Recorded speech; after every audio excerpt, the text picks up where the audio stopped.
হাবিল এবং কাবিল নাম শুনেছেন? শোনেন নাই? হাবিলের কুরবানি কবুল হয়, কাবিলের কুরবানি কবুল হচ্ছে না। বিকজ কাবিল এর কুরবানির মধ্যে ইখলাস নাই। ভাইয়ের কুরবানি কেন কবুল হচ্ছে, আমারটা কেন হচ্ছে না?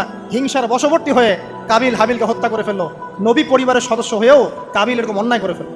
রাসূল সাল্লাল্লাহু আলাইহি সাল্লাম বলেছেন, পৃথিবীতে যত মানুষ অন্যায়ভাবে নিহত হবে, পৃথিবীতে যত মানুষ অন্যায়ভাবে খুন হবে, সমস্ত খুনের পাপের একটা অংশ কাবিলের আমলনামায় যুক্ত হবে। কারণ সেই প্রথম খুন চালু করেছে। এই যে আজকে গুনাহে জারিয়া চালু করছেন না, সুদী এনজিও, সুদী সমিতি, সিনেমা হল, এইটা ওইটা, মদের বার, যত গুনাহে জারিয়া চালু করছেন, মৃত্যু হবে, কবরে যাবেন ঠিকই, কিন্তু গুনাহ কমবে না ইনশাআল্লাহ। মনে করেন একজন নগ্ন ছবিতে অভিনয় করেছে, ঠিক আছে, এখন নাই পৃথিবীতে, বা কেউ অশ্লীল গান বাজনা করে দুনিয়া থেকে বিদায় নিয়েছে, দুনিয়াতে তার গান এখনও বাজছে, সে কবরে শুয়ে শুয়েই সেই গুনাহগুলো পাচ্ছে। ঠিক আপনি যদি এখন ভালো কোনো কাজ করেন, দিনই কোনো ভালো কাজ করেন, মসজিদ হোক, মাদ্রাসা হোক, ইতিমখানা হোক, বিধবাদের কোনো প্রকল্প হোক, বৃদ্ধাশ্রম হোক, মানবতার কোনো কল্যাণমূলক কাজ হোক, মৃত্যুর পরেও ইনশাল্লাহ আপনি নেকি পেতে থাকবেন। সদকায়ে জারিয়া আর গুনাহে জারিয়া ভালো করে বুঝবেন। একটা গুনাহ করে মাফ নেওয়া আলাদা বিষয়, আর গুনাহ চলতে থাকাটা আরেকটা বিষয়। আল্লাহ আমাদেরকে হেফাজত করুন, আমিন।